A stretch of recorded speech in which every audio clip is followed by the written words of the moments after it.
Okay, so hello everyone and welcome to our session, our last session of the day in this wonderful second day of the Loco Festival. So this session is called Immigrant Storytelling, and it is a time to just talk about our immigrant stories. In the end, in a way, all of us are immigrants. And when I say all of us, I not only include the people who have traveled from one country to another, right? Because even when you move within your nation, that kind of brings you into a different space. And in that sense, you're always a traveler.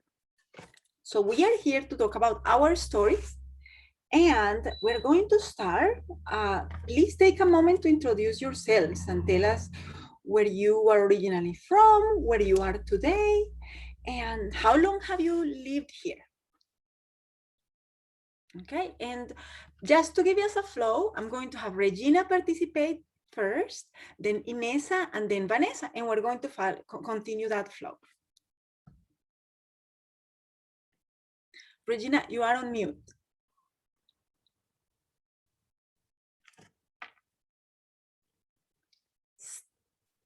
Okay, I guess, okay. All right, I'm good now, right? Yeah, thank you, Marisol, for the introduction and everything. And hi, Vanessa and Inia, right? Vanessa. My name's Regina. I'm from India. And I was born and brought up in a cosmopolitan city called Mumbai, which used to be Bombay before. I moved here in 2013 with my husband and daughter. And we lived in my brother sponsored us, he with the immigrant visa, and we got our green cards like pretty fast. And 2 years I lived in the city with him and his family and my mother. So all three of us, me, my daughter, and my husband. Then we moved here to Binghamton because my daughter wanted to get into the university. And from all the universities in New York State, she chose Binghamton. And I'm pretty glad because living in the city was expensive, but coming to Binghamton was so much more easier and more economical, and a small town where everybody knows everybody. And in like less than a year, I got to know almost everybody in this Binghamton area. So yeah, that's a good thing. And when I moved from the city to here, I was almost a year without a job. It was hard for me because I have a daughter who's very, she's a high maintenance daughter. So I really couldn't manage too well.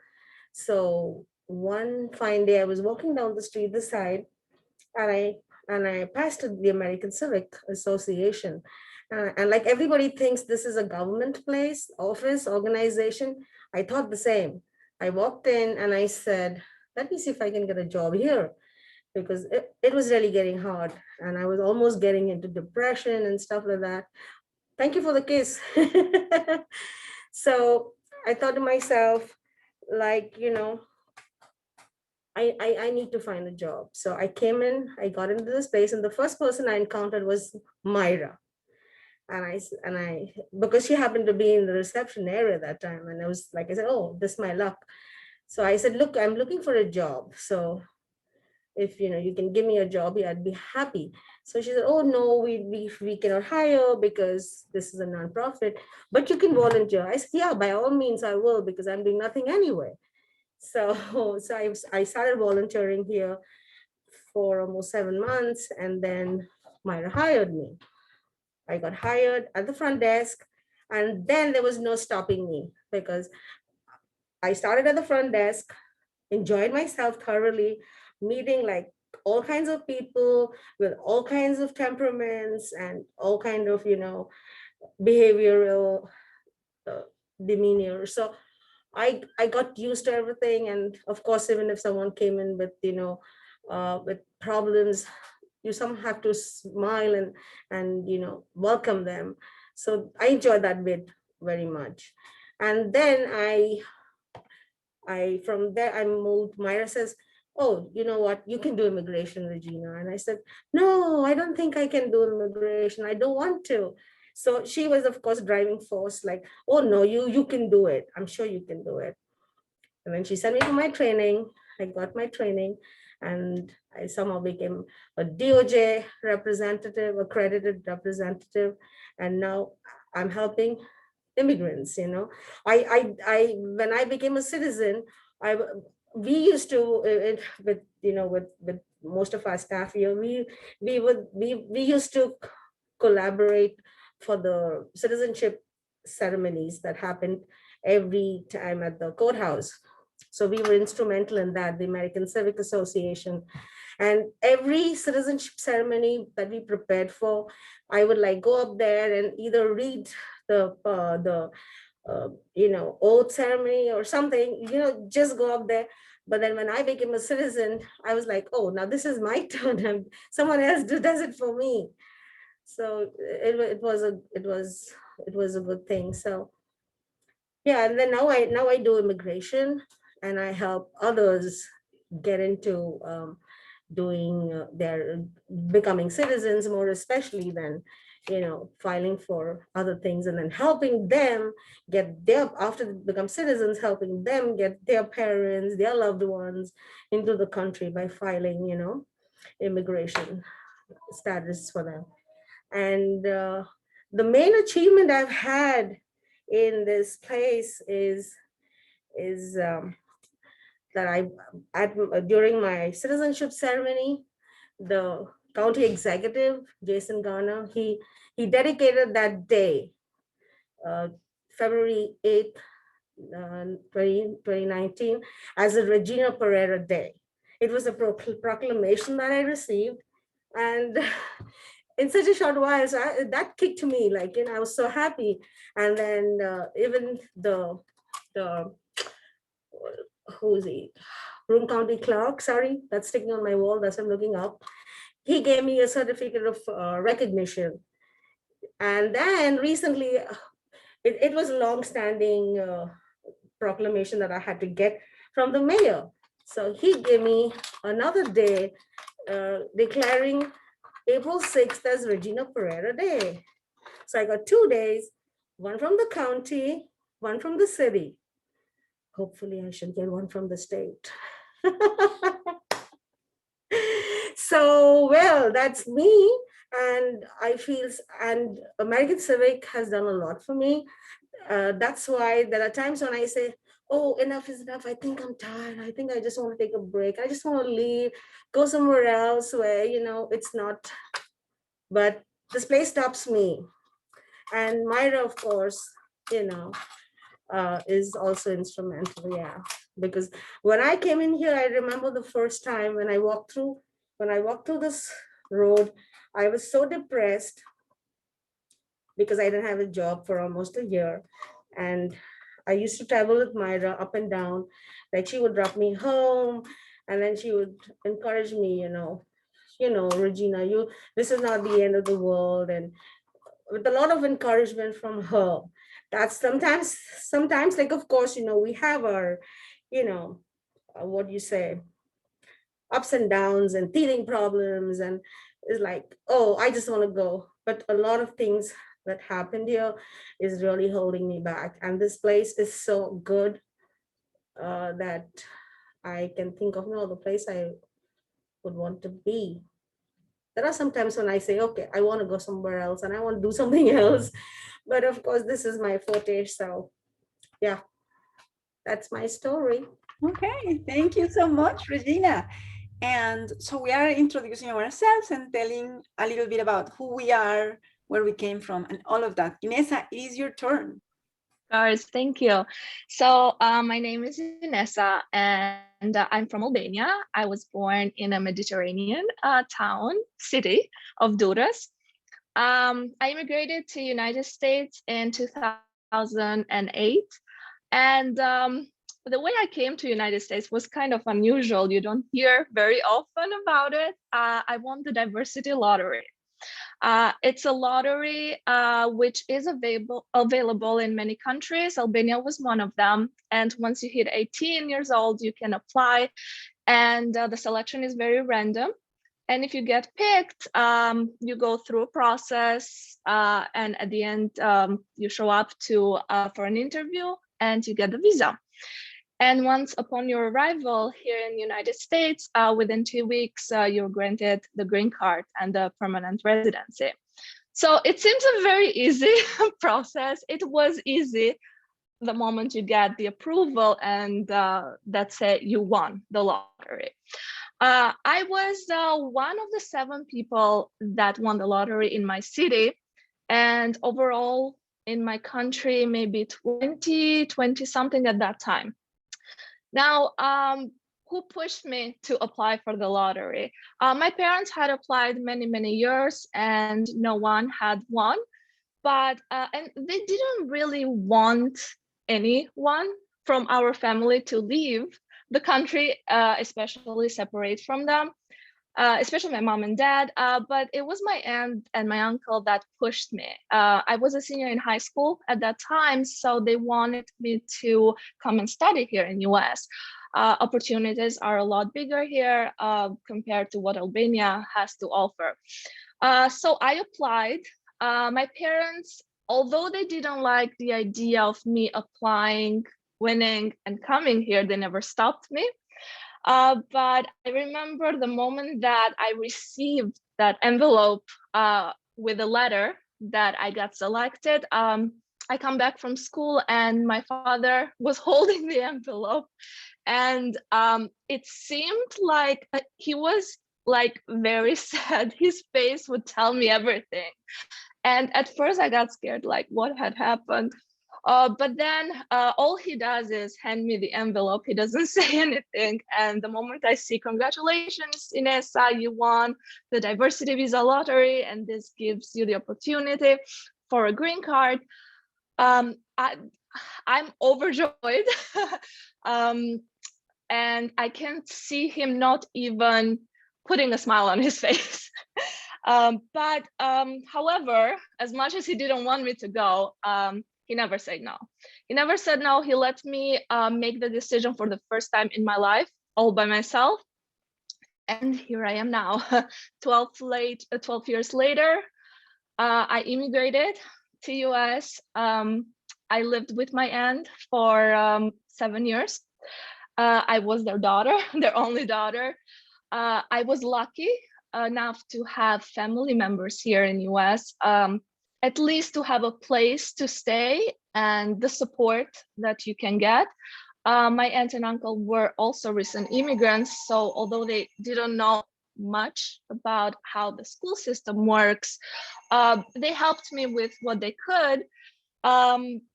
And there were struggles along the way. The first couple of years, I experienced a cultural shock, because when I moved here, so in my head, I had seen so many American movies, and everything that I was hoping for was everything I saw in the movies, but things weren't the same.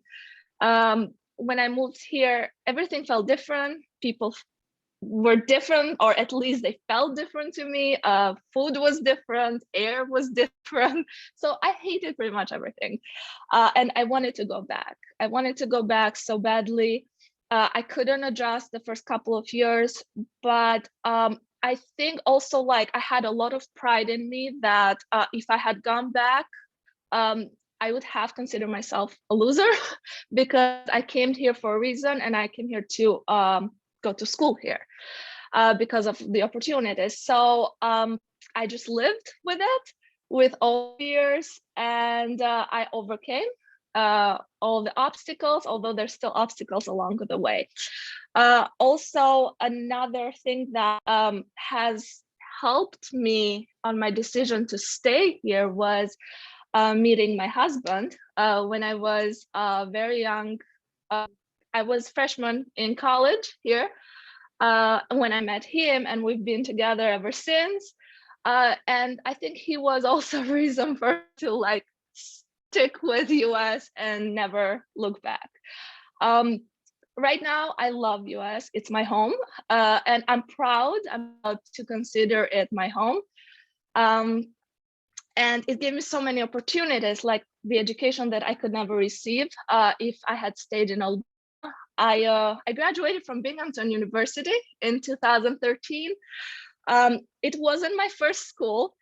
I had a to Stony Brook at first. I spent there one semester without doing my researches. And I realized that Stony Brook is a great university, but for me. And the fact that my husband at that time, he applied to Binghamton, so we had to separate. I kind of not like react well to that.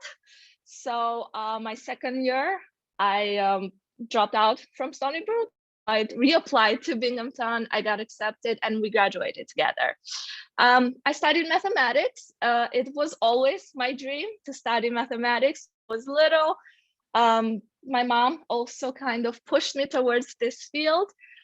And after my graduation from Binghamton, I had a hard time finding a job. I had to do multiple part-time jobs, all related to math tutoring, but I couldn't find a stable full-time job with benefits. And this is what convinced me maybe I should pursue my master's degree. And in 2014, I started my master's degree for education in mathematics. I graduated from Hunter College. And right after that, I found my first full-time job that I'm currently in. I'm a teacher, mathematics teacher in a high school, public high school in the city since 2017. And like all the sacrifices, when I look back, all the sacrifices I had to go through, they were totally worth it. All the patience I had to show, because here I am now, I'm doing what I love to do. And I have next to me the person I love the most to support me. And I'm very proud, and I'm very lucky at the same time. Awesome. Thank you so much for sharing, Inessa. And let's go with Thank you. Vanessa. Thank you, everybody, for having me. Thank you for sharing your story. Really, really appreciate it. My name is Vanessa Luna. My preferred pronouns are she, her, hers. And I think a little bit about me. I came to the States when I was 10 from Lima, Peru. I immigrated here to be reunited with my mother. My mother came about a year and a half before I did, and she moved out to Long Island. She began working at a factory, and she came in a tourist visa. After 6 months, she became undocumented. And that meant that she wasn't able to return back to Peru and back to our home country. So I clearly remember coming to visit her one time, and I was 8 when that happened. And I didn't want to go back to Peru after coming to visit my mom. I missed her dearly, as maybe you all might have had that type of relationship with a parent. It's really difficult to be separated from such a young age. And that really had an impact on me when I returned to Peru. Eventually, my parents made the decision that we should all be in the United States. I think it was a combination of both opportunities financially, but also my family grew up in Peru, where they experienced not only as a result of multiple injustices within the Peruvian government, but also an era of deep terror and terrorism in South America. And that was really what prompted many times their reality to decide to move to the States. And so their move came from them being able to access a visa and being able to come here, but it was a tourist visa. So after 6 months, myself and my dad also became undocumented when we joined my sister and my mom. So what that meant for me is that I was 10 and 11. I didn't really understand what it meant for me to be undocumented, but until I got older.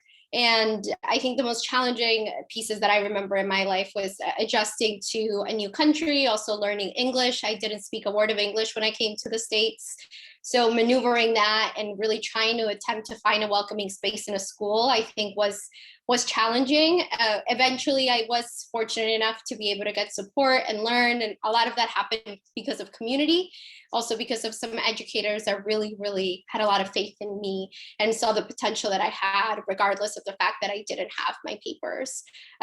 It was really in high school where I began to see the effects of not having a social security number and not being able to access opportunities. I think many of us, or folks that may be on the call, know that in high school things start to happen. You start to potentially get your driver's license. There are things that start to happen, and then college kind of comes up front. And for me, that was really the reality, kind of a reality check around what it was going to mean for me to be undocumented in the United States, attempting to maneuver a system that was not built for me and that was not built for people who did not have papers. And so that really led for a lot of challenges for myself and my family. I'm a proud daughter of domestic workers, always will be proud of that and what that means for me and my community.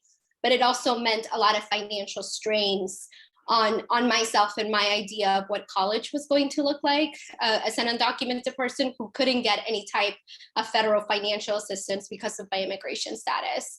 I was fortunate enough, and I do think a lot of this comes from luck. I don't necessarily think it's a combination of, yes, earned, I worked really hard, but a lot of undocumented students and families work really hard as well and don't have the opportunities that I did. And so I was fortunate enough to attend a high school out in Westchester County where I was kind of put on track to go to college. And that was the mindset. You will go to college regardless of your immigration status. And that was my thought. So I was like, I'm going to do all the things and I'm going to go to college. And then it was my senior year when I clearly remember going to my guidance counselor and them not knowing what to do with me because I didn't have a social security number. They didn't know about FAFSA, or they didn't know if I could apply to private schools. It was a traumatic experience, I think, for somebody that had bought into this idea of the American dream, right? And so that really kind of was a shock for me. I was fortunate enough to get financial assistance to go to school. It was all private. What that meant, my mother actually asked for financial support for one of the families that she cleans houses for. They provided her with a private loan of $10,000. And that's how I paid for my first semester at Binghamton University. The remaining of that came from my parents taking on 3 additional jobs. It came from my family from Peru sending money to folks. It came from private loans that came from Peru because at the time my parents also didn't have their papers, so they couldn't get any type of financial assistance as well. And so I say that, all especially for folks in the Binghamton context to really understand that there's students just like me in your classroom, most likely, or in your community, especially if you're a student at Binghamton. There's most likely students that are undocumented, especially in a place like SUNY and CUNY schools. And so that's just a little bit of a snippet about, my story and kind of like the trajectory. What I do now, I'm really fortunate. First of all, I've been able to adjust my status, which is an incredible privilege, knowing that there's 11 million undocumented people in the United States. I was able to do so through a family petition through my spouse, who I also met at Binghamton University. So very, very fortunate for that. And we've been together for almost 10 years now, which I just can't believe that we met at Bing. And now this is kind of how our trajectory has come. And as a result of all of these experiences that I had in the K-12 system, of the challenges that were all systemic, not rooted on my ability or my community's ability, I quickly realized that there was potential to do work in the K-12 system. So at Bing, even without papers, I don't know how I figured it out, but I like volunteered and I interned anywhere, like the Boys and Girls Club at Binghamton. I did tons of that. I also did some stuff with Vestal Middle School and high school. I loved it. I just had such a good time working with youth, and that led for me to eventually I received DACA, or called Deferred Action for Childhood Arrivals, right after college. And I was fortunate enough to be able to join Teach for America, and I taught in Los Angeles. So I did my 2-year commitment in LA, and then I came back home and taught in New York. As a result of those experiences, once again, seeing the potential of our undocumented community and the need in our schools, I co-founded a nonprofit. And right now we work across 3 states to support undocumented students and families in our K-12 schools by providing programs, educator training, and ensuring that there's pro-immigrant policies in the K-12 system. So it's a little bit about me, and I'm sure we're going to dig a little deeper, but thank you all for being here today. Thank you so much for sharing your stories, all of you. You have inspired me to share a little bit about me, and then I'm going to ask Luz to do the same. I am Colombian. I have lived in the United States all of my adult life. I came with a work visa, and I have worked as a dishwasher, as a housekeeper. I have cleaned bathrooms. I have done a little bit of everything in my story. I had to get my GED, and it is very meaningful to me because right now I hold a PhD. So I have really worked that way up the ladder, and I feel proud of that. Since I moved to the United States, so I did not move to the United States because I was forced out of my country. But when I look back at my country, I must say that I didn't realize how we had normalized violence. I remember looking at the news and there were bombings, and all you could think was, I hope it's not anybody that I know. And you called your close ones and made sure that everybody was okay. And that's all you could do. And that was life. You know, I didn't leave my country because of violence, but in reality, when I am here and I feel safe, I realize that that is not normal. However, not long after arriving here, there was 9/11, and that was such an intense moment. I think everybody who was alive at that time can probably remember what they were doing when they heard what happened. And to me, at the beginning, I thought it was a movie because you learn a lot of US culture through movies. And when you are seeing those towers, you think, oh, that's gotta be a movie. And who's playing on it? And then there was nobody playing. And that was a scary moment because I thought this should be the safest place in the world. And here I am in fear again. That was horrifying. Something beautiful that I saw coming out of that is that I saw one nation. For a little bit, we were united and we were worried about each other. What came later was hate. But at that first stage, everybody was worried about everybody else, and that was beautiful. So I loved the nation, and I loved the way we were going to solve our issue as a family. And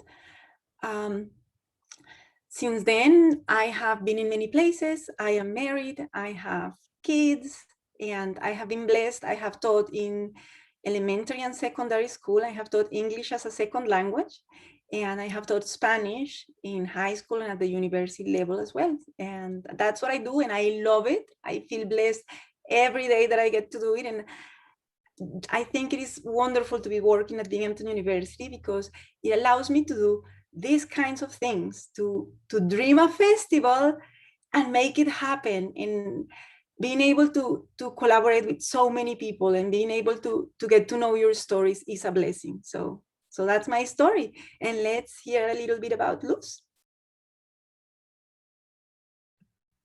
Hi, everyone. Thank you for being here with us today, and thank you to all our panelists for sharing their stories. It's a beautiful thing to come together and just kind of see the power in coming together and sharing who we are. So again, my name is Luz. I am a senior here at Binghamton University. I'm one of the coordinators for the Loco Festival. And my story, I'm not an immigrant myself, but I grew up in a mixed status household. I'm a proud daughter of Paraguayan immigrant parents who came here to the United States in search of opportunity and just fleeing kind of a country where there was no way for them to move up the economic ladder. My parents back home, when they were in their home country, grew up just unfortunately not being able to attend school due to the need to just simply survive. So my parents worked in the fields, growing the food that they ate, sharing one bed for 5 siblings, and really not having any opportunity to really create more for themselves where they were. So my parents decided to come to the United States not really knowing what to expect and what to find here, but simply just knowing that there's more here than what there was back home. And so they made that journey. My parents entered the country illegally. They were undocumented for a large majority of my life. And so I had to navigate growing up in that environment with that fear of one day losing my parents due to family separation or deportation. And that really had a big mental toll on me and just how I navigated my world, even in my own schools, knowing that I had friends who didn't have the same experiences that I did. I grew up very much in tune with my culture. My first languages were Spanish and Guarani, which is Paraguay's indigenous language. So I felt very connected to my home country and everything that it gave me.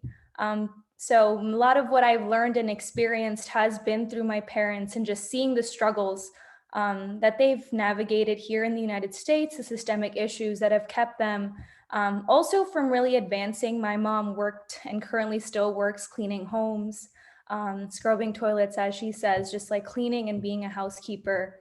And my father works in construction, and I see how that not having documentation has really hindered them, even in their time here in the United States, due to just such anti-immigrant narrative and limited opportunities. Even though we kind of think of the American dream, there's still a lot of barriers there for a lot of people in these communities. And that's why as soon as I heard about this festival and just everything that we're putting together and kind of shattering that really negative mindset and anti-immigrant narrative that has really fueled our country and really divided and created hate, as Marisol has said. And it's just very sad to see, but also beautiful to know that there's people who want to make a difference and who are willing to hear the stories of the people that have gone through these experiences. So thank you so much for being here. And I'm just happy to see the rest of our panelists answer a few questions. And if any of you in the audience also have questions that you would like our panelists to talk about, feel free to put them in the Q&A section and we'll be reading them off as well. Thank you so much. And so I have prepared a few questions to get us going, but if the panelists or if anybody in the audience has questions, I invite you to ask them out because we want this to be organic. This is a conversation, right? So, okay, so please share with us one of your first memories of this country.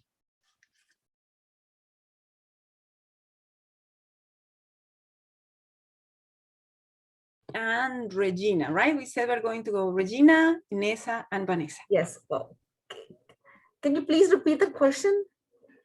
Yes. Sorry, Marisol. No problem. Please share with us one of your first memories of this country. My first memory in this country. I have so many memories, though.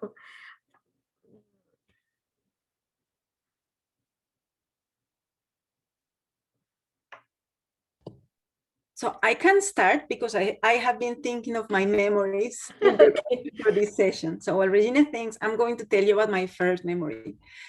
A dollar is was the equivalent at that time of 2,500 pesos. And so in Colombia, at that time, with 5,000 pesos, you could have a good lunch, right? Or a good dinner. When I came to the United States, the first night that we were able to go out, we were in New York City. We were hosted in Columbia University. So you can imagine that is an expensive area. And we had some money that we had saved to come here. My friends, I came with two of my best friends. So here we are given the opportunity to go and find food. And we start looking at the restaurants and at the menus and, oh my God, $7 for something. And that doesn't include the tip. And we're calculating how much is the tip? This is going to be horrible. So that first night, my dinner was, we bought a big container of yogurt and crackers. Because we did not want to spend too much money because we didn't know how things work. So that's my memory. Thank you. Okay, I can tell you mine. My mom had come in here to this country in the mid-90s. and I hadn't seen her for a long time. So when I came in here on a visit in 2009, that was the first time I seen her after such a long time. And that's the best memory I have, because I just couldn't leave her. I was like, I hugged her, and I even slept on her bed with her, though she has this one a single bed, and I just couldn't leave her. So that's my memory. And then that was a visit when I was visiting in 2009. But then when I came here on my green card in 2013, that was the time I lived with my brother and my mom. So yeah, the first time again I see now from 2009 to 2013 was a long time. And like Vanessa says, you get so attached to your parents that when you're separated, uh, whichever way, you just want to be with them. So my mom is like, she's still there, uh, living with my brother. She's 88 years old, and she's not too well, and it hurts me that I can't go to see her. But now that everything is like opening up slowly, I may visit her in the city. Yeah, so that's a moment I can never forget. Getting to see her and be with her and living with her literally for that little while until I moved to Binghamton. Yeah. Okay. Wonderful. Thank you so much, Regina. Inesa. Welcome, Marissa. So the moment I arrived in US, we were going from JFK Airport to White Plains, where I live. The way I had vision New York was tall buildings, skyscrapers. Pretty much Manhattan was the entire New York for me. And during our drive from JFK to White Plains, all I see is green fields, small houses. And I asked my aunt, where are the skyscrapers? Why aren't we seeing this? Are we in New York? And then she tells me, no, skyscrapers are in Manhattan. We will go there and you'll see it. And I was so disappointed because I wanted to see the tall buildings and there were nowhere nearby. So I think that was like my first memory, a little bit disappointing, but now I'm glad that we have a lot more green than skyscrapers here, which is opposite in my country. You see more buildings than green. So that was one of my first memories. Okay, thank you so much, Inesa. Vanessa. Yeah, I think for me, I think it's probably the snow. I think that was really, I recently was able to go back to Peru because I was undocumented for 20 years. And so I recently went back, and Peru was so tropical, right? And I didn't even remember, if I'm really completely honest, until I returned. There's palm trees, and it's kind of like California weather, if you've ever been out there or lived out there. And I think the snow to me really hit me. And for the very first time, we had to go to a laundromat. In Peru, we had, like, my mom used to wash everything in the house. So I wasn't used to walking into a room and seeing all these machines. I think that to me was like, oh, I was in the States. I think I didn't fully understand. I just saw machines. I didn't fully understand that we were there because we were experiencing economic hardship, right? But to me, I was like, wow, this is what the States is like. Look at all these machines. That's what I remember as my first memory, is like the snow and the cold and the laundromat. Okay, thank you so much, Vanessa, and thank you so much, all of you, for sharing. Again, we invite the audience to ask questions if they want, and the panelists feel free to ask around. I am going to go with the next question I prepared. There is this idea of the cultural borderland that is inhabited by migrants. How do you interpret that cultural borderland, and how does that apply to you? And I phrase the question, I hope it makes sense. Let me know if you want me to elaborate.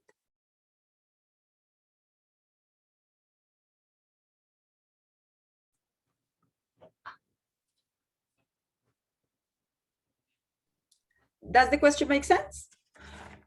So there is this idea of the cultural borderland that is inhabited by migrants. How do you interpret the concept of cultural borderland, and how does it apply to you?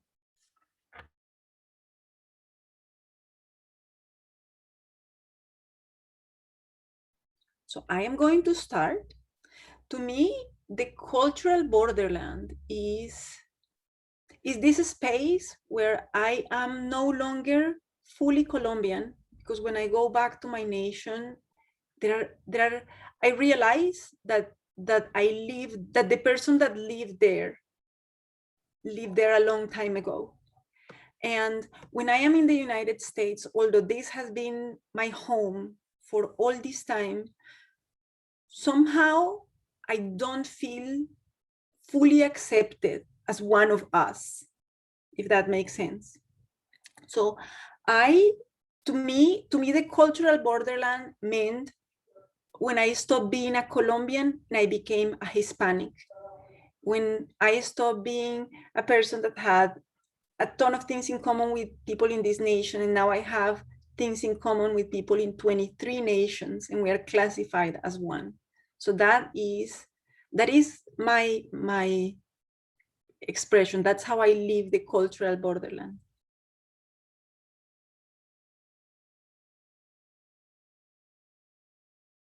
Regina, you are on mute.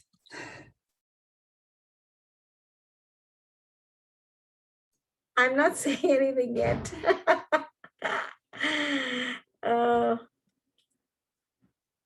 And if anybody wants to talk in the meantime, or if, I don't know, again, the idea is that this is fluid.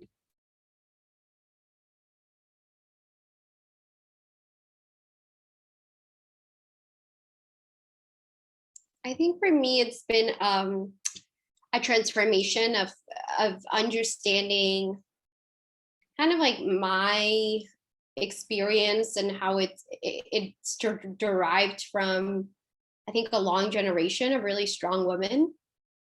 And that comes from not only like my mom, but my tias and my grandma, who used to sell ceviche in Peru in the corner of El Centro de Lima, or my mom, who started multiple business in Peru, and then she came here and she started cleaning houses without knowing anybody. And so I think I've been thinking about that a lot, and around this like culture. The dominant culture often is aligned with white supremacy, and so I don't want to be a part of that dominant culture on my end. So it's like really kind of going back to like, what are my cultural values that come from my family, or and really leaning into that as much as I could, because I've definitely felt that kind of notion of, well, you're not Peruvian enough, you're also not American enough, but who is American enough and who is dictating that? And I'm not going to lean into that, because for me, the folks that we should revere the most in the United States are Indigenous people and Black folks, because they have had some of the most challenging, most complex struggles fighting white supremacy for, I would say, the longest in regards to their generation in this country. So I think for me, this notion of like, you know, borders, they're also man-made. Like I am very, I would say, progressive and abolitionist. So that's kind of how I show up in the space. But it's been a result of my experience and also what I've seen in students and families and Black, Indigenous people of color. So for me, it's kind of, I know that borders are man-made, and a lot of this policies, right, that trickle down in our community were not built by the people that it impacts. And so I try to lean into that as much as possible. It's still tons of areas of growth and opportunity, but I do think for me, I'm just showing up as authentic as I can be, and really always trying to really think about myself as like, am I trying to do this like in an attempt to be closer to whiteness? If that's the case, then let me stop back and rewind and remember where I come from, which is a foundation of really strong women, especially Peruvian women. Thank you, Vanessa. And that's Inessa or Regina, do you have anything that you want to add? And actually, I think that question also applies to Luz. Yes. No, I pretty comfortable because I had no, I really had no problem with my language.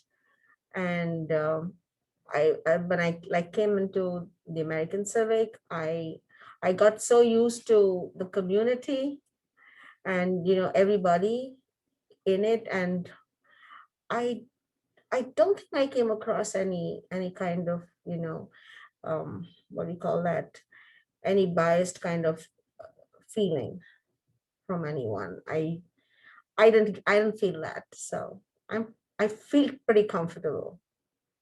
Yeah, I know there's racism out there, but um, I haven't experienced it. Thank God for that. Great, great. Yeah. Thank you, Gina. Mm-hmm. I actually remember something that happened when I was going to community college. Uh, I feel like every time I would tell people I'm from Albania, they would get scared of me because of, I guess, the reputation Albanians had. And one time, and this really hurts me, I was talking to one of the students that I was tutoring at the community college, and he asks me where I was from, and I said, I'm from Albania. And then he told me, oh, have you seen the movie Taken? Oh And my Taken God. is a movie where Yeah. Albanians are like the ones to kidnap this girl. And I did not like that. I mean, I had seen the movie, I know what it was about, but I didn't like to be compared to that, because to me, not all Albanians were that way. And I wanted to be seen as Inesa. She's such and such. This person brings this values, cultural values, not as whatever the movie described. So that was the only occasion when I felt a little oh, hurt, or like, do I belong here? What is going on right now? Very, yeah. But other than that, I found a lot of support from all the people around me during all these years. Okay, thank you so much, Vanessa. Inesa. Luz, do you have anything you want to add? Yeah, for sure. I know that I feel like the concept of cultural borderlands is really fascinating. And one of my favorite writers, Gloria Anzaldúa, really talks about these aspects, and it's really fascinating. But yeah, I think for me, it was a very interesting experience, especially for children of immigrants, being like the first in their families to really help their parents navigate what it is, the American culture, when you're kind of navigating through it yourself and really not knowing. Because again, I grew up in my household speaking Spanish and Guarani. I watch Univision, Telemundo. Like these are the things, like when I'm looking at TV, I still felt very connected to a place that I felt, I visited Paraguay every year when I was a child. I spent every summer there, was very connected to my community there. So even when I came to school, I actually experienced a lot of discrimination, just not knowing the English language. I was bullied a lot because I had an accent. And also my parents weren't documented. So it felt weird for me to say I'm American when I never really felt connected to anything there. So it was a very interesting experience for me. I never really felt Paraguayan enough, and then I never felt American enough. And it was kind of hard for me juggling with my identity a lot, because even though my complexion is lighter, I was still met with a lot of racism and discrimination just by other different features of the way I carried myself, the way I spoke. Obviously, I didn't speak very academically for a large majority of my life, because that's not how I grew up hearing my parents. I learned English from TV, then going to school. So it was very different. I think it was an interesting experience, and it's still something I struggle with till this day, really formulating my identity and a sense of who I am, again, because as Vanessa said, that aspect of whiteness, I sometimes feel guilty because I have been given all these privileges, and I always question myself. Am I really putting into perspective my culture and the values that I've grown up with? So I really resonated with that as well. So yeah, this aspect of cultural borderlands is really fascinating. But I do want to now segue into kind of the next question from the audience that was asked, because I think this can tie in really well to this kind of conversation of just cultural borderlands, and something that students are experiencing within our school systems as well. They're navigating these identities. Veronica from the audience asks, what would you say is the best way to support immigrant students in their school settings? And what would you have liked your schools to have done to make the process of adjusting easier?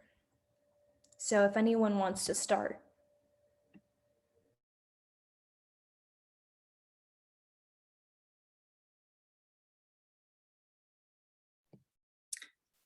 How about we start with Vanessa?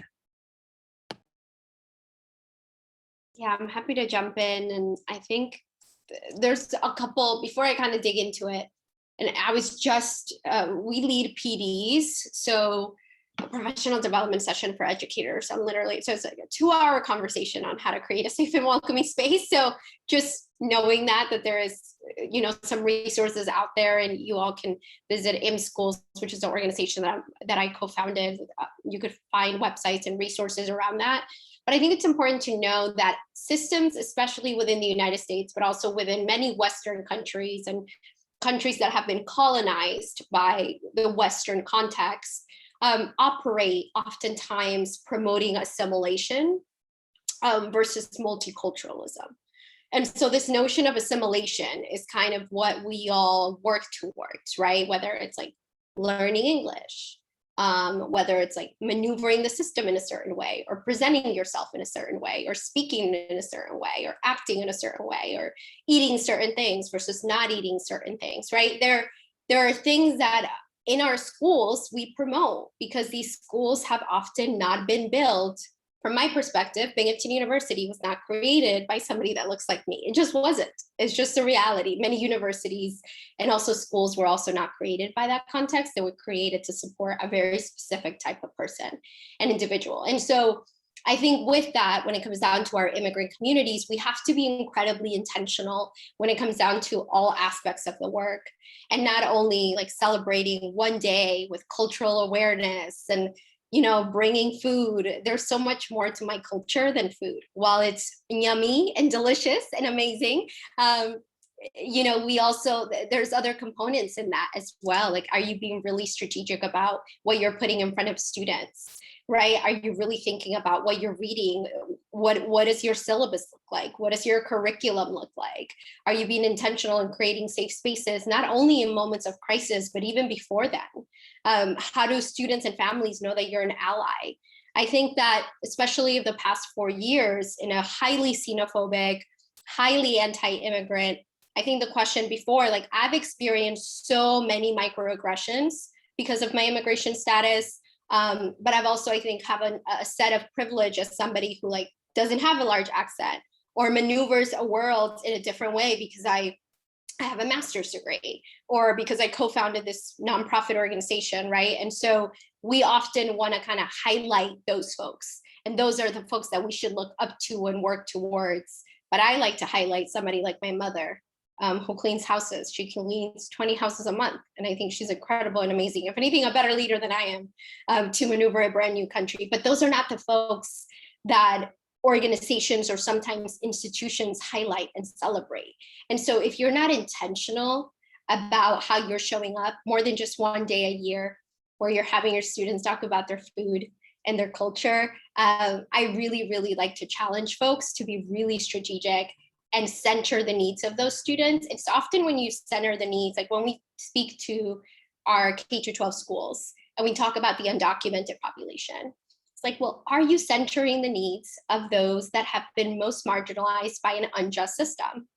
And are you centering their strengths, right? Is there possibilities to highlight the strength, the beauty, the resilience, the joy, what we called undocu joy of our students and families, because there's so much more than the conditions that they're living within. They're individuals who have continued to resist in a system and in a world that is unjust. And so if you're not realizing that you are a part already of a system that is not created for you, it's going to be really hard for you to be really intentional about how you're supporting our immigrant students and families. Like, if you really want more concrete strategies, like, I would have loved to see somebody highlighted that looked like my mom, right?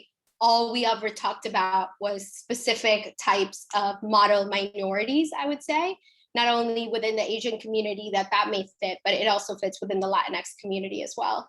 One other last piece that I want to name is like who my experience as an immigrant is very different from example, a Black immigrant from Harlem or an Asian immigrant from Queens. And so I think sometimes, and I'm so glad that you all have had this conversation, sometimes we think that the immigrant experience is very linear, and it looks a certain way, and it sounds a certain way, and it feels a certain way. So just because, you know, you have a student who may look a certain way, it doesn't mean that they're not impacted by immigration or immigration policy. And so I think that's also really important when you're thinking about, you know, do you wish you were supported earlier? I think that I wish that folks didn't make assumptions about me because they thought, oh, you were a citizen, you don't have an accent, you don't need these resources. And I think a lot of colleagues of mine who are, for example, part of the Asian community or the Black community, there's been a lot of assumptions made about them and whether or not they need resources around immigration, especially. So I know that was a bit of a tangent, but you can find more information on our website. You could go to imschools.org and then visit our educator hub. We have tons of resources, and this is literally what we do is we host conversations with educators around how they create safe spaces centered on abolition. I also want to say, to add to that, that Vanessa is going to be on our event on Friday, the activism event, and then we're going to be learning a little bit more about her non-for-profit and about the work that they do there. And I wanted to add to that. So I was a teacher of English as a new language in elementary and secondary school. And one of the things that I noticed, sometimes good intentions can be dangerous. When you invite a student to share about their country, you have to be careful not to assume that they know about their country, because there are many students in the United States that don't know about their country either. But when you ask a student, tell me about your nation, and they can't answer, now they are awkward in two ways. They don't know about your nation and they don't know about their nation, and that can be very harmful. Also, don't ever take for granted the work they do to get the grades they get. I was in many meetings where teachers were saying, well, the student is doing great. This student is getting 70s and 75, so I don't know that there is any problem.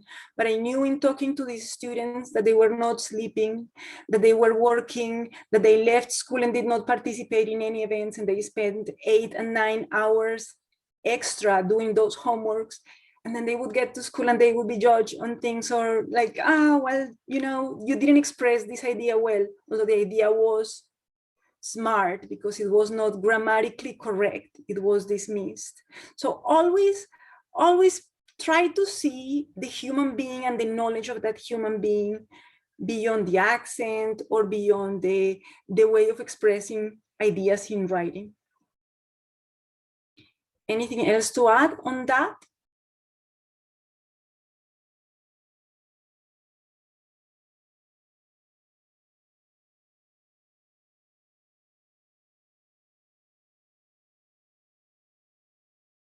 I am just now realizing I was muted. Okay, so the next question I have. So because we have two nations under, at least two nations under our belts, we are multicultural, right? And that multiculturality trickles down everywhere in our lives. So my question is, how do your multiple cultures coexist? How is your life as a bicultural person or a multicultural person?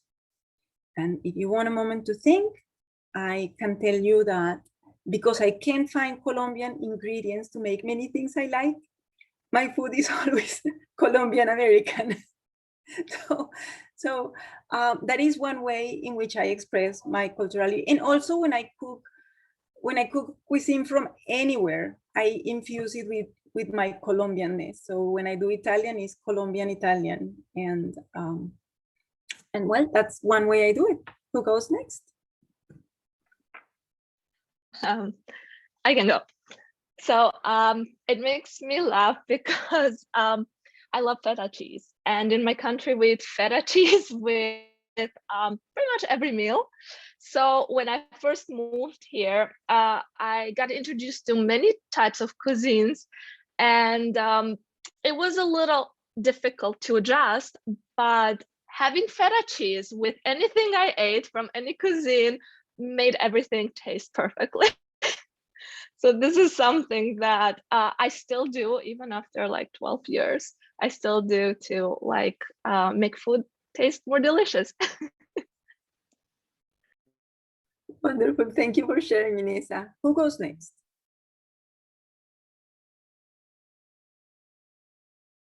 How do you live your multiculturality? In which ways in your life do you see that you combine your cultures, and what does it look like in your life? Because for everybody it's a little bit different.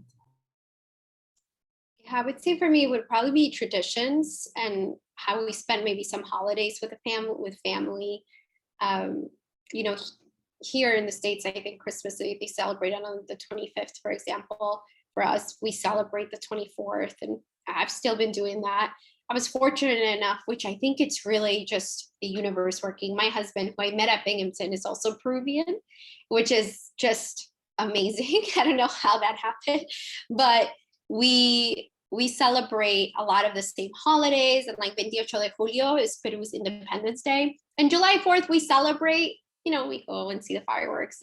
But the 28th of July is really when our family gets together and has Peruvian food, and we listen to Peruvian music. And so I think a lot of those traditions, and I know for a fact that him and I would definitely want, our family, as our family grows, to have that continuously and to have those types of traditions so that they know. I often think about that, right? Like how different it must be for somebody who's born here. I don't know what that's like. And so being really intentional about the fact that we are multicultural and that we're maneuvering kind of this world in a very, very different way. But I try my hardest, I would say, when it comes down to traditions and family time. I think like our families are priority, and that definitely comes, I would say, from our Peruvian culture. Okay, wonderful. That made me think that, so we also celebrate, in Colombia, we celebrate Christmas on the 24th. And at midnight, you receive one gift. In my family, we would receive one gift. So in my family now, the kids open a gift on Christmas, or on the 24th from baby Jesus, and then on the 25th, they would open the gifts from Santa. And it became a little bit of a competition between Santa and baby Jesus. So it is not a perfect system.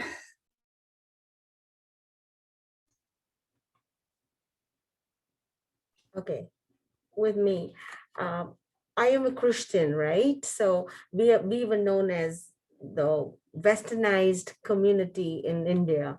Like India is very, very diverse. It's like Christians, Muslims, and Hindus. The majority of the people are Hindus. So being a Christian, I came from a convent school. I studied, with nuns and missionaries. So coming to this country didn't really change much for me because I I come from a small place in Goa, that's India, a small state, which was, with the Portuguese there till right up until 1964 or something. So when they left, they left their mark, the Portuguese mark. So even the food that I cook and the food that I prepare here is not really Indian, but it's like more Portuguese, like the sarpatels and the shakutis and the vindalus. So for me, it, coming here wasn't a big transition because in India, in fact, I I was born and brought up in India, but went to a convent school run by nuns and more Christian rather than the other community. Like, I don't know how to explain this, but yeah. So when like in India, we're a small community of Christians. We like basically just 3% of the whole population in India. So we were always termed and what do you call it, labeled as westernized. So when I left my country and I came here, I didn't feel much because what we do here is so much like what the Christians would do in India, like, go for mass, like you said, the Christmas time. But the community in India is so diverse, that different communities out there too. So yeah, that's what it is for me here. And coming to the US is like almost the same as, being a westernized Indian. Yeah. So Okay. that's, Thank yeah. you so much, Regina. And Lou? Thank you, Mauricio. You're welcome.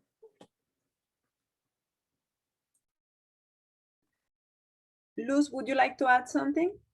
Yeah, I really resonate with like the holidays and the food. I think for me, my parents and my family very much so, like our culture is so alive in our family. Just again through the music, like myself personally, like when it comes to putting on music and just something to kind of feel good for the day, always put music in Spanish. At night before going to bed, what I watch is like Spanish shows. It just helps me feel a little more connected to home when I'm here in Binghamton as well. And I don't really have people I can talk to in Spanish all the time. Given again that Spanish was my first language and that's what I really identify with and sometimes even feel most comfortable speaking. So little things like that, I try to just keep the language really alive in a space where English is kind of, as you all like said, like it's the dominant language and you're really forced to just English, English, English, and that bilingualism isn't really celebrated as much within our higher ed systems. So I just really love doing that and kind of, it reminds me of home. And just when I call my parents, always in Spanish, we barely speak English together, just to kind of, again, maintain that alive.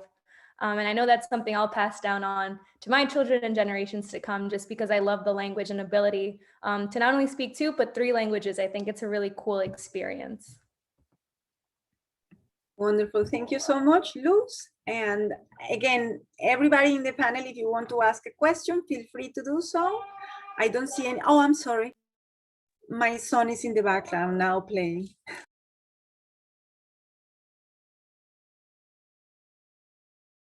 Okay, so the next question is, please tell us about a proud moment or a happy moment that you have had in this country. Oh, I can go first on that one. Yeah, the proudest moment for me was when I got my citizenship, and the judge put me on the spot and he made me say something. And I was, at that time, of course I spoke. My daughter sang the national anthem on that day at the ceremony. She with the Southern Tears Men, and the Southern Tears Men is an all men choir. They don't really have women singing with them, but my daughter sang with them at the end, God Bless America, at that event. So it was such a proud moment for me. And at that time, receiving 2 awards from the county clerk, and Jason Garner, our county executive, naming that day after me. And then another one coming from the mayor. So yeah, these are very, very proud moments for me. And I have lovely people I work with at the American Civic Association.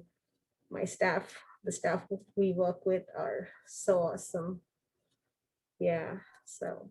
Wonderful. Thank you so much, Regina. And welcome, Marissa. Vanessa? Thank you. Yeah, I'm happy to go. I think Inessa, Vanessa, it's so great to be on a panel with you. Tons arriving today. I think for me, there's a few, so I don't know if I can name 2, but one would definitely be graduating from Binghamton. I think for me, I was the first one in my family to graduate from college here in the United States. And just the challenges that I had as an undocumented student to even access Binghamton. And I never told anyone except my partner when I was at Binghamton that I was undocumented, because I just didn't feel, and one professor, Professor Applebaum, who was my thesis support back in the day when I was a history major. Those were the only folks that I told that I didn't have papers. And so maneuvering a system and trying to graduate from college while also having that challenge of like being undocumented and not knowing what can happen. DACA came about, so things started looking up. But I think for me, it was really, really difficult. And I didn't tell anybody because I was so ashamed. And it was really graduation led for me to, be able to become a teacher and be in the classroom. And that really transformed this notion of my experience as something that I was a victim of, but rather empowering myself to say, this is a part of my identity. And I have developed assets as a result of this. And so how is it that I'm really intentional about the folks that come after me? And so I think a moment of tremendous pride is when I was in the classroom. And, many of the students that I worked with, it was the very first time they had not only a bilingual teacher, but an immigrant teacher, and then an undocumented teacher. That is just another set of layers that I think I was one of the first people, and I was out about my status. I was super open. And this was during, as the xenophobia was growing from the previous president. And so it was just a moment for me to resist in a really beautiful way. So I think those are my proudest moments when it comes down to being in this country, is kind of flipping the script. And now some of the students that I taught, I'm still in contact with, or some of them we support through IM schools. We're hoping to hire a few as interns. And so it's really like full circle what you're kind of able to do. But anytime we do any type of work at IM schools, I think about myself when I was in high school, or I think about my parents and my cousins and my tios and right, like all these folks that could have been impacted by having a program like that. And so I feel really, really fortunate of kind of flipping that narrative of what I experienced to now impact the folks that come after me. Thank you so much, Vanessa. Inessa? One of my proudest moments definitely was graduating from Binghamton. And I remember my father saying that despite all the sacrifices they had to make by letting me go so far, were all paid off the moment they saw me graduate from Binghamton. So that's definitely one of them. Thank you. Wonderful. Thank you so much. I think I am going to share proudest moments too. When I got my citizenship, it was beautiful. It happened in Albany, and to me, it was like my new nation is accepting me as a child, and that is the day of the ceremony where I assume a new motherland.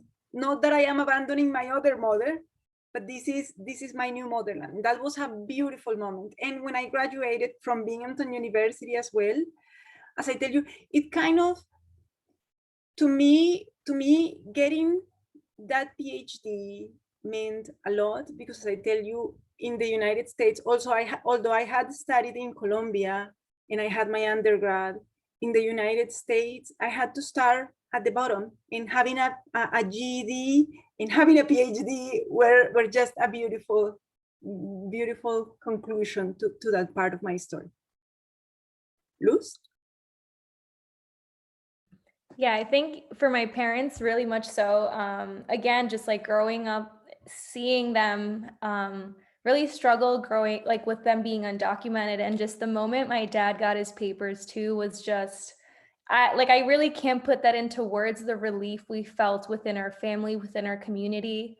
And then when my mom got her status as well, it's just something that honestly, I feel can't be described in words. It really can't do it justice, the amount of emotion, excitement, because it's not something that only impacts them, but just the community at large. It made us feel safer. Ironically, during the Trump administration was when they got their status. So just in that time, living in constant fear of not knowing what's to come next, and just seeing the rise in hatred and anti-immigrant narrative was so frightening. So to finally have that in hand was like, we did it. Like all these years of sacrifice were worth it. And now I will be graduating in just a few weeks. So I know that's for sure one of the proudest moments for my parents as well. My mom only went up to 6th grade and my dad high school, and being the first in my family to make it this far has been just such a privilege, and something that has really just transformed my family. So it's really nice. Wonderful. Thank you so much. And again, thank you Thanks to the panelists for sharing your stories, and thanks for everybody in the audience for listening to our stories and for asking questions when you have. I have one question to end, and it is, you know, there are many myths about immigrants, and those myths are harmful more often than not. So, what is something that you would like people to know about immigrants that maybe they need to be aware of?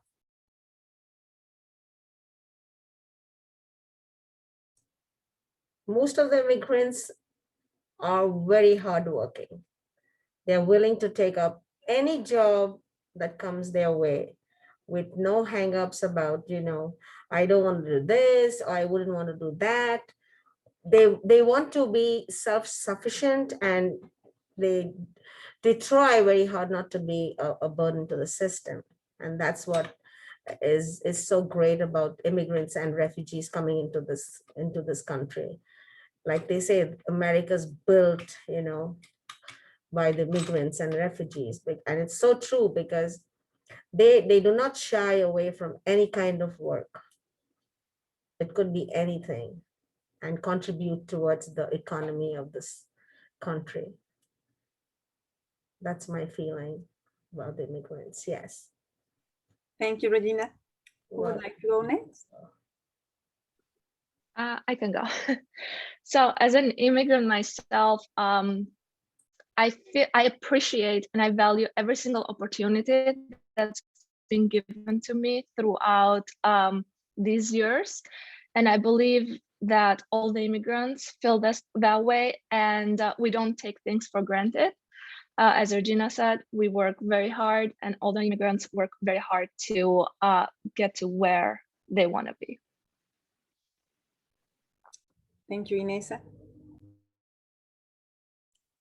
I think on my end, I'll focus on the undocumented population. So that's, folks that may not have social security number. And there's just so many myths even within that space that I don't think we'll have time. So I think there's a few narratives like that I'd like to address, is this notion around who and from what country folks are when they're undocumented. And I came to the States in a tourist visa and overstayed.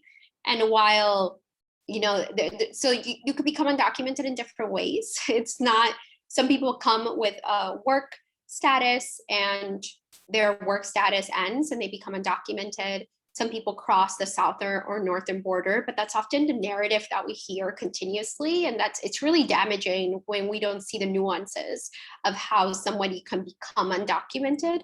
And also why we don't question the instability that it's occurring in the countries that it's causing them to come. So I think a lot of times is like, these people are coming over here.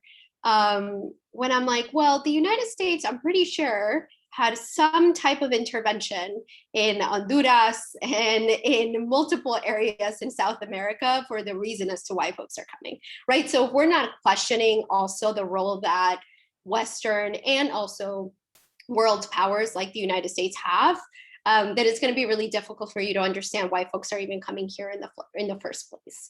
And so I think that's really important to know. It's the nuances of the undocumented experience. And then I will name another piece, is that this notion of like getting line and adjust your status is just, it is completely false.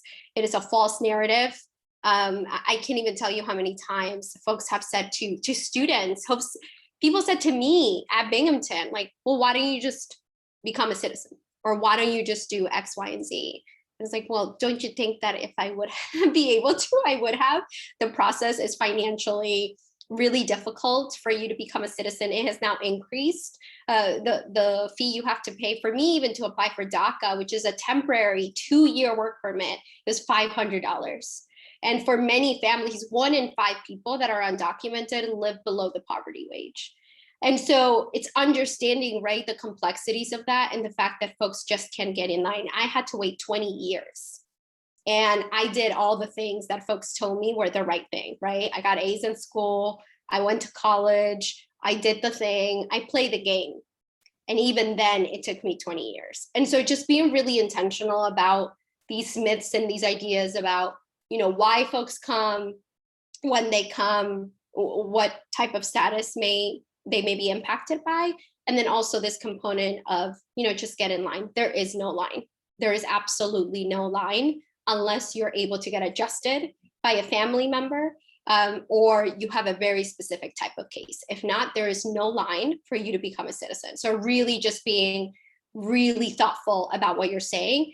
And then if you're comfortable leading into the privilege that you have as a citizen, there is a set of privileges that you have as a citizen of this country versus me who has a permanent residency, but then even somebody who may not have any documentation at all. So if you are, a teacher, somebody who has some type of institutional power, what are you willing to do for those that don't?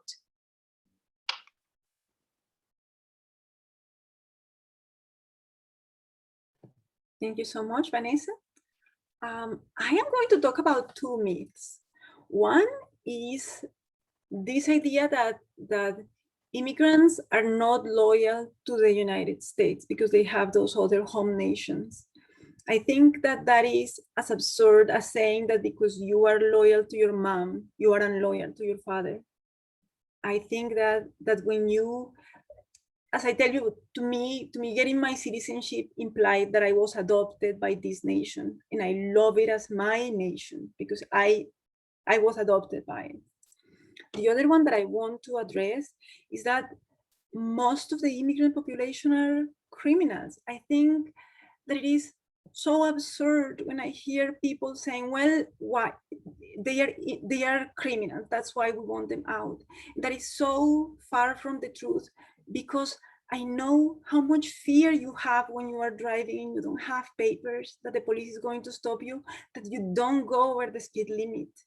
And if somebody attacks you, more often than not, you just give the other cheek because you do not want to cause trouble, because you do not want to be in trouble with anyone.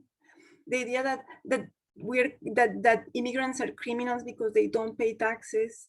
Actually, undocumented people pay taxes so that their job doesn't report anything on them, but they never get to claim them back because they don't have that social security.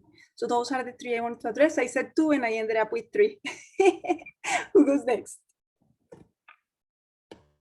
Yeah, I just really wanted to talk about that criminalization aspect. I think it's, we have to remember and really challenge, like what Vanessa said, what we hear, and kind of whenever we hear something, not just take it for face value and really do the research and to really understand why. Ask yourselves, why are we seeing so many people come into our country? And that notion of, oh, we'll send them back, and where are we sending them back to? Places where they can't survive, places that have violence, or even places that don't necessarily have that violence. Is that really the place where we should send them back to, where they can succeed and thrive? And we fail to really put a human rights lens and a humanistic perspective to the topic of migration. And I think that's something we really have to start questioning. Why do we continue to criminalize people, continue to place that focus on solely those things and not really think these are real people? That could be people in your neighborhood. These could be your friends. And so as someone, again, I've unfortunately had to suffer through family separation, and it's not easy. It doesn't just impact that one person. It impacts their families. It impacts their communities.